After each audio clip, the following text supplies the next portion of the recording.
Two, one, recording. Welcome back to Down the Lineup. Today I'm here with my co-host Sunny. How you doing today? Good for late night episode today. Yep. A little bit later today. Today we're gonna be breaking down what we saw over the last week and then getting into some injury news. So our predictions from last week, Sunny, or both of us actually had the Phillies as our locks, and they did win the series. Just some quick thoughts on that. I mean, it's what we expected. Yeah, not too much on that one from me. Yeah. Nationals were salvaged the last game, but Phillies took care of business. Yeah. And then I had the A's as the upset over the Red Sox. I was wrong. Red Sox swept the A's. Yeah, the Red Sox are riding high right now. Yeah. Off to a monster start, so hopefully they can keep it up for the And year. Jaron Durant, Tyler O'Neill, both are like scorching hot right now. Yeah, It's I will say that it is very fitting again for baseball to see the Red Sox and the Yankees competing for number one hmm spot right now. It is very early in the season though, but still. yeah. I mean, things are starting to shape out though, The A's Yeah. are back at the bottom of the division. Yeah, and Um, I mean yeah, the A's don't really have a lot to play for anyways. I mean they're no. kind of just at this point they're just tanking, so Yeah. So I was wrong there. And then you had the Diamondbacks beating the Braves in the yes. series, and they also got swept if I'm not wrong. Yes. So The Braves are proving why they are the number one rated team. They're actually dropped down to number two on power rankings, but proving time and time again why they are the Atlanta yeah. Braves. I will say though for the Diamondbacks Braves series, the Diamondbacks had leads both in game one and game two, blew both of them in Yep. one run game, and then Yep. game three, kind of low scoring. Braves took care of it. So yeah, a couple upset picks that definitely didn't go our way. Yep. So we can get to our player of the week. So I picked Spencer Steer. Monster week, batted 409, 9 for 22, three homers, nine RBIs, five runs, and 21 total bases. So I think that's just amazing, amazing week. Helping out the Reds a little bit. Yeah. Uh, he had a monster week. hmm Huge fantasy numbers, that's for sure. Yeah. Hopefully he can keep it up for the Reds. I know Ellie is clicking too as well. So the hmm Reds look awesome I mean, they're a great young team. So Yeah, up and coming. yeah. For my player of the week, I had Ronel Blanco, hmm who's also obviously Major League Baseball's American League Player of the Week. hmm It is the first ever weekly award for him, who threw the 17th no-hitter in hmm Astros history, including postseason. The Astros have won two of the last three AL Player of the Week awards, and it was Mm, Justin Verlander who took that okay. last one for the Astros.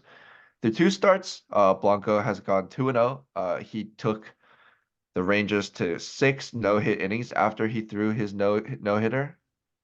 Um, Logged 15 innings, I believe, 11 strikeouts, just one hit. Just really showing some dominating stuff, especially for a guy, who's so young and just,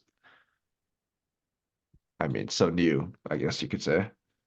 Yeah. You kind of covered it all. Just really young player, great Well, I guess at he's not like young. He's like Uh, 30, right? yeah, I guess like I'd say late bloomer. Like, Yeah. I think like he got a no-hitter in his eighth career start, something like that. Yeah, something like that. So a guy who finally, gets the opportunity and kind of showing out. Yep. Um, yeah, I don't say young. Late bloomer, finally getting his opportunity, and Yeah. it's great, great to see players get that. Yeah. And then moving on to our team of the week. Um, who'd you have for the team of the week? I had the Red Sox hmm with their sweep over the weekend. Against the A's. I mean, I guess it is the A's, but they have jumped up to second place right now in this very competitive, in my opinion, very competitive AL East. Um, the Blue Jays, I mean, will have the worst batting average as a team right now. hmm The Rays haven't really clicked yet. The Orioles, I mean, the Orioles are starting not as great as they could have, just hitting like hmm 228 as a team, I believe. The Red Sox are taking, it looks like they're taking advantage of that early, trying to get an early start. So hopefully their offense can just keep it rolling. Their pitching looks more solid than we thought it was going to be for sure. hmm Hopefully they just keep it going. Yeah, I mean, nothing not to take away from the Red Sox. Opening series split against the Mariners, and then they Uh, did have two, I mean, I don't want to say like, early in the season, every team's got a little bit of juice, but it's two teams we're expecting to be toward the bottom of the standings, yep. in the A's and Angels. Give it, they had to go to the West Coast to start the season, but I think it does help that they're starting the season out there. So, Yeah. they kind of can get out there, get like used to the time zone. It's not like, going east and then having to go out west and like Mhm. immediately starting. But yeah, the Red Sox look great. They're winning close games. They're winning blowout games, and they're just looking super good all around. Not sure if they're gonna continue that, but if they do, it's gonna be great competitive AL East, especially Yeah. like if the Orioles, Rays, and Blue Jays kind of get it together. Yeah. Yeah. For my team, I have the Cleveland Guardians. They took the series against the Mariners, 2 out of 3. And then they had a little two-game sweep with the Twins after Sunday got postponed. And I just think the Guardians look clicking like right now. We'll talk about Shane Bieber later, but in his two starts, he looked great. Um, and just early on, getting out to a hot start, you know, scoring runs. I think they have I believe they scored top 5 in runs. Um, and yeah, I just think Guardians have been like kind of built into like their team. They're not a home run hitting team. They get hits, they string together hits, and they put together rallies. Yeah. Hit all the spots there. Yeah. All right. All right. So we can preview the next week real quick. So what'd you pick for the series of the week? For my series of the week, I have Pittsburgh and Philadelphia. Pittsburgh off to a monster start this year. Hmm. Um, and then for everyone saying that, they haven't beat good teams, I mean, they have they played good teams for sure. I mean, they beat the Orioles Hmm. twice out of a 3-game set. So, I mean, they proven that they can compete. I mean, I've always thought they were a solid team. I was there watching the game live when they hit 8 home runs against the Mariners. Yeah.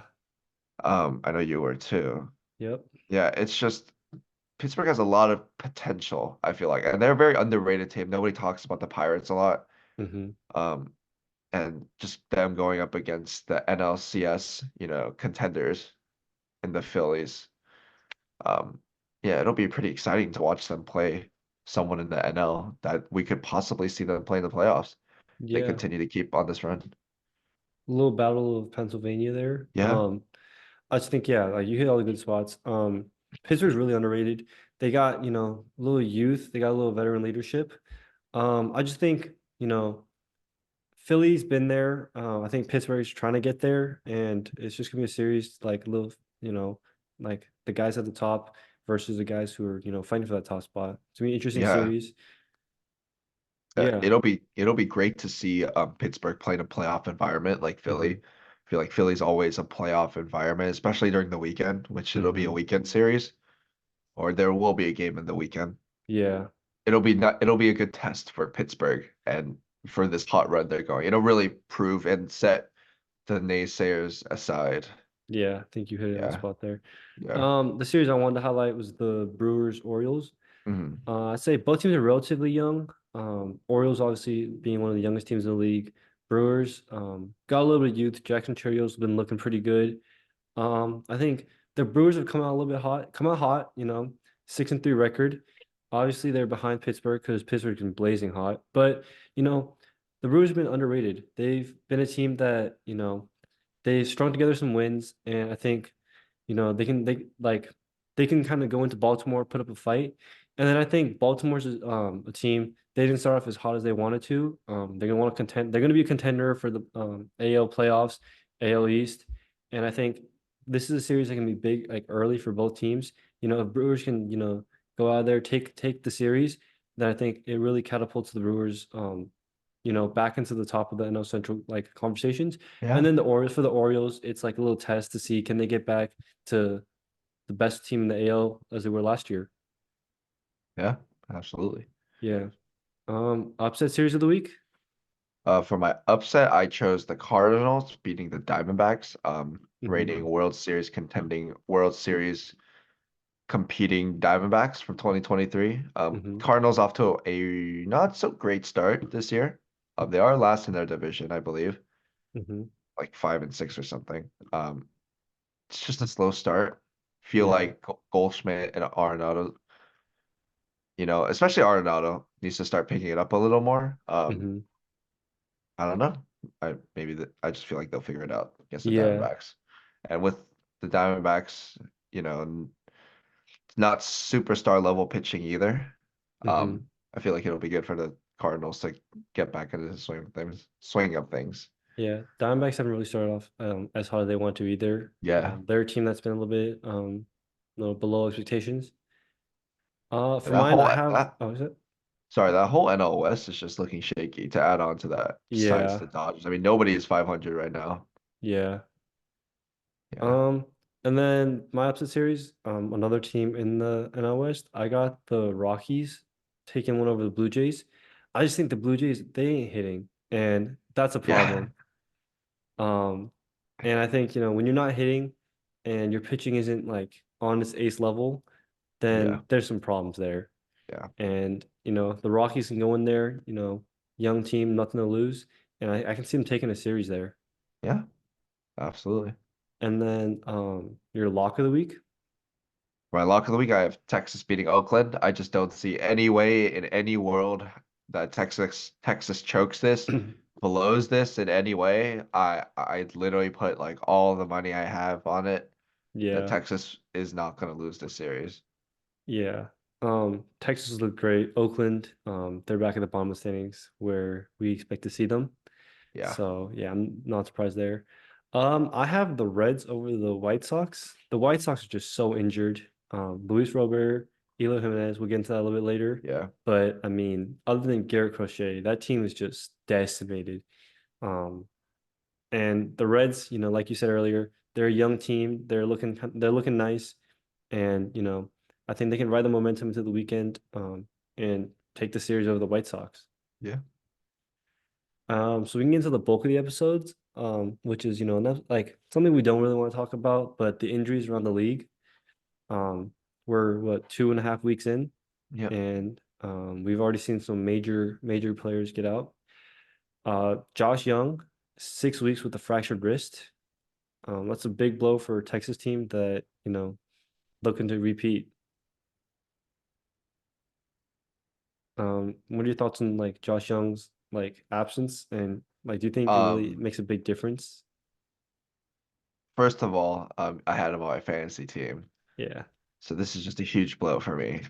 I think it's a big blow to Texas for sure, but Texas is no stranger to overcoming obstacles.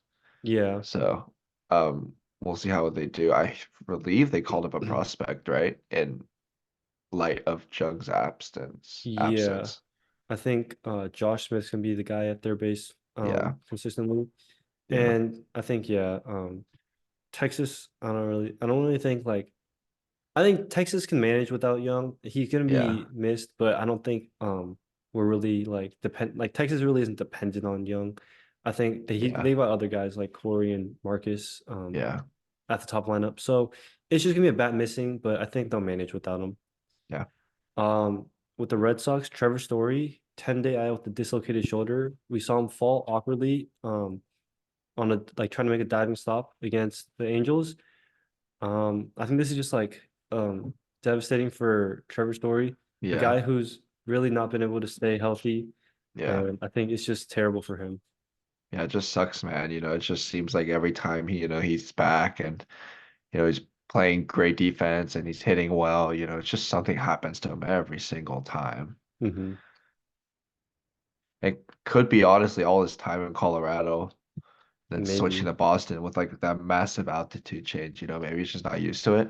Yeah. That could be a factor. I mean, I don't know, but Yeah, this one's more like I feel bad for him. I'm not sure how this would like Boston, like he was Boston shortstop, but um I think Boston, I don't really know. I mean, I think Duran and O'Neal are really like the biggest contributors. I don't mhm. know. if Story's having an okay season, but I don't think Story's like the biggest impact of on Boston.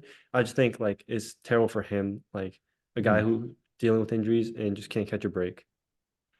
A couple of White Sox who went on the IL. Luis Robert went on the IL with a hip flexor strain, and then Eloy Jimenez went on the IL with an adductor strain.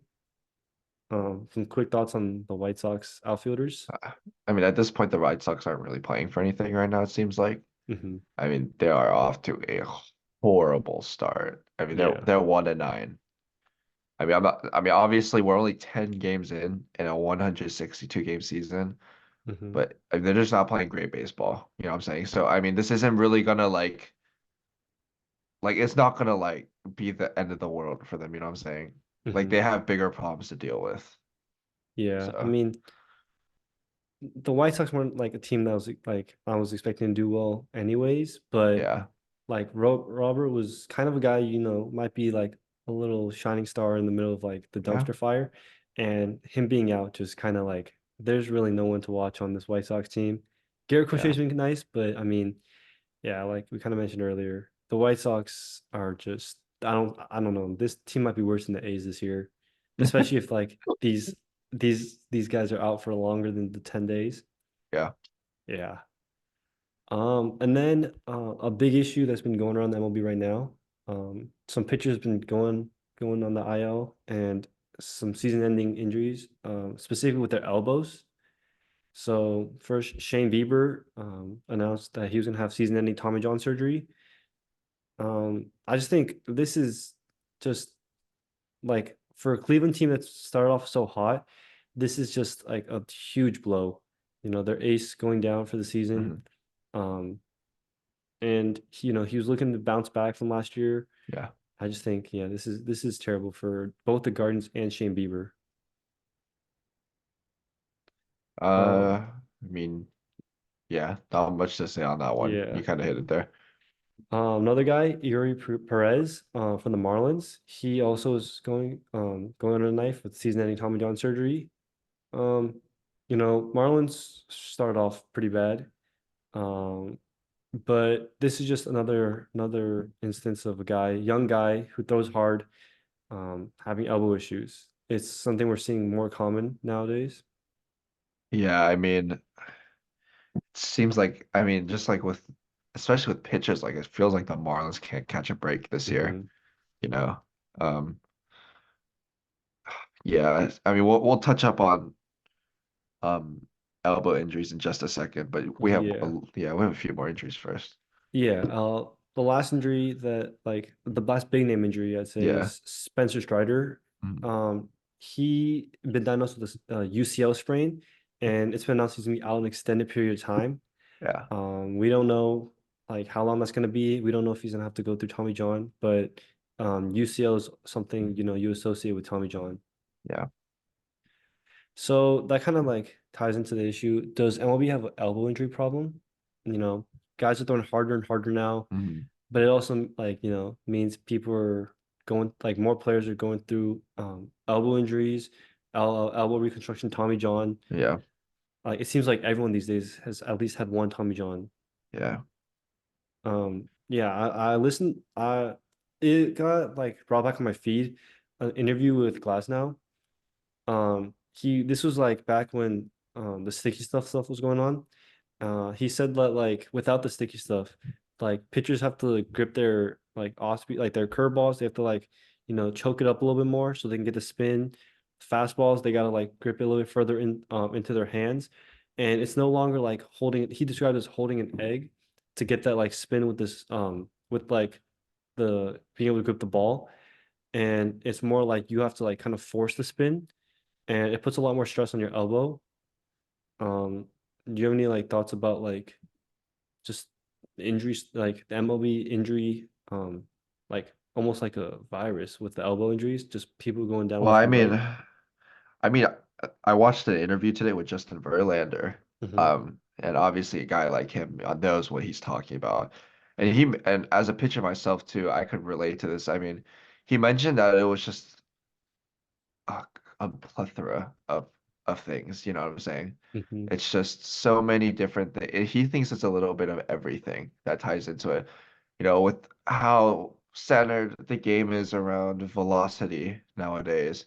You know, younger guys are throwing way more, tournaments. As a youth coach myself, I see kids, Hmm. tons of kids just throwing, throwing, throwing, throwing, throwing. I mean, they have no real stretching program. I mean, they're doing this from the young age of like 8, and by the 8 to like 18, you know what I'm saying? Like you've already thrown for 10 years Hmm. at that point, as hard as you can every single time, you know what I'm saying? And so, I mean, it just that obviously isn't gonna help, as these high schoolers transition into pro ball. And then things like, like I said, velocity, stuff, like how Hmm. much break you put on your pitches, how many awkward pitches you could throw. I mean, it's just unnatural movements, Hmm. um, as a pitcher. And I know this isn't the greatest source. I was watching a Trevor Bauer video today. Hmm. Um, I mean, he is a Cy Young winner, so he obviously knows what he's talking about. And as in his time in Japan, what he really found interesting was well, first of all, they do like a lot of mobility work there, Hmm. and so they don't lift like a lot of weights and they don't like overstress it. He was talking about how all these young guys, they focus a lot on like really dialing their mechanics down and like, oh, like, this is how I have to throw, to throw at this speed, you know what I'm saying? Like really exact movements that are just unnatural for the body. And what Trevor likes to do is he likes to, warm up. When he warms up like an infielder. And so he'll be an athlete, and he's really big on like pitchers being athletes, and I thought Hmm. that was really interesting. It's not for him, it's not just like, mechanics, mechanics, mechanics like a robot. It's like very human and it's very tied into the mental side, just like being an athlete and getting your body moving in like uncomfortable and different ways. And so I feel like the state of MLB pitching right now is just it's very robotic. There's not a lot of like I feel like there's not a lot of other stuff going on besides like mechanics and throwing hard and like how much break you put on your pitches. It just doesn't go beyond that, I feel like. And so Hmm. if we stay at that point, I mean, arm injuries are just going to get more and more common. I mean, especially for something like baseball where you throw pitches like sinkers and, curveballs and sliders, which are just, just so detrimental to arm health. Hmm. Yeah, Yeah. before kind of like chiming on that, you notice like, like you mentioned like the current state of pitching and, shout out to Yankees World. Addison, he put out a tweet saying like the current list of notable starting pitchers on the IL has to be the most talented it's ever been. And, just I'm gonna list off a bunch of the guys who, there's Cy Young winners, there's, and I'm gonna be superstars on here. Garrett Cole, DeGrom, Otani, Alcantara, Strider, McClanahan, Max Scherzer, Shane Bieber, Justin Steele, Kodai Senga, Kyle Bradish, Brandon Woodruff, Sonny Gray, Clayton Kershaw, Yuri Perez, Justin Verlander, Eduardo Rodriguez, Robbie Ray, Drew Rasmussen, Jeffrey Springs, Gavin Williams, Lucas Giolito, Shane Baz, Lance McCullers, Brian Wu, uh, Nick Lodolo, Dustin May, Alex Cobb, Tony Gonsolin, Luis Garcia, and John Means. Obviously, not all these are elbow injuries, but a majority of them are. And it just shows like how much pitching is like how much starting pitching has just been kind of like, oh, guys going down has become more normalized. And I really like what you said about like being like trained at a younger age. It feels like nowadays, like a bunch of like I've seen a bunch of like prospects saying like, oh, he went through Tommy John in the minor leagues or in Yeah. college or even in high school. And I just Mhm. think that's not right. You know, um, obviously I didn't pitch much in high school, but as a guy who did, there was a season where, you had a lot of innings, you know, you were kind of rode on to be the ace of the pitching rotation. And I say like even like just looking back at it now from like a perspective of like an outside perspective, not being like on the team, it feels like you were just, whenever you were available, you were being used. And like, there's blurring of lines of like how much rest that like you needed and then how much rest you Mhm. got. And like I just want to get your perspective on that, like especially like as a guy who went through like just any day you're available, you're going to pitch, and then pitching bullpen in between that. Like, do you think like how much do you think like over like going through that process like over and over again, like how much do you think is going to build onto it? Especially like, you only had that for 1 year, but like guys in MLB probably had that for like I'd say like 6, 7, maybe 8 years Yeah. throughout high school and then college and then even before that. Yeah, like what's your opinion on that? I mean, I remember when I was during that year, that 1 year I played, I was just popping like Mm-hmm. ibuprofen like crazy. It was Mm-hmm. it was so bad. I mean, I had crazy arm pain. I was fatigued. I mean, and it was just like the constant throwing of arm, and you can feel an elbow in your shoulder, and it's just not great, you know. Mm-hmm. I mean, like obviously as like a competitor, like you would literally have to like drag me off that field. Like I would throw my Mm-hmm. arm out, but looking back on it, like as a coach, there Mm-hmm. wasn't there wasn't enough mechanical like basics being taught. Mm-hmm. And that's one thing I learned at where I work at. We had the Braves a mobility guy come in. Mm-hmm. He's their head mobility guy. So he works with like the major league team. And they preach a lot on like body fluidity, and really like mechanical like correctness, I guess is the best way to say it. Mm-hmm. And so a lot of that is now being taught. But when we played, even like 5 years ago when we played, it just wasn't being taught to the level it is today. Mm-hmm. And so I think that's where the problem stems from. It's not even with like the usage of coaching, it's with how much mechanical, like mechanical, I guess, incorrections there are in like kids' throwings nowadays, Mm-hmm. and a lot of youth throwing and a lot of youth pitching, and just not doing anything to correct it. And stuff like that, like throwing the wrong way, could it just adds to things like arm damage, wear and tear.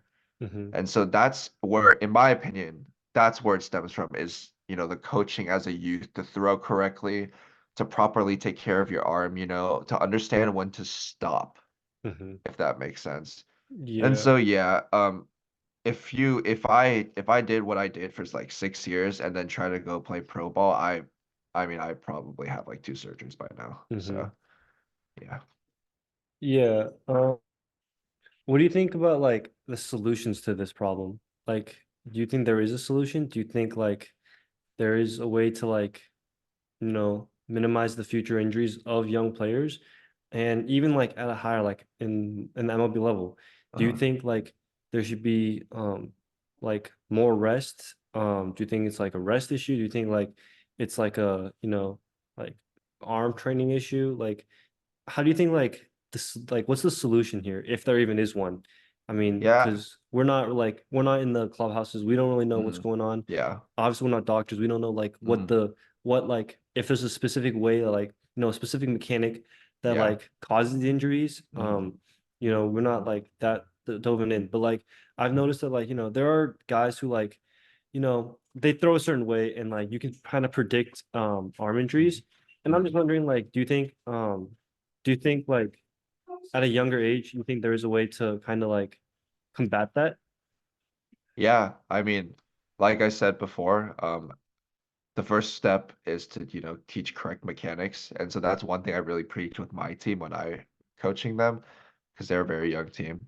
I really preach throwing correctly, making sure that, we're doing things like being healthy, uh, icing our arm, telling coaches when we're sore, things like that, right? And so that's just a start, And with the growth of technology, I've seen it at my facility where I work at.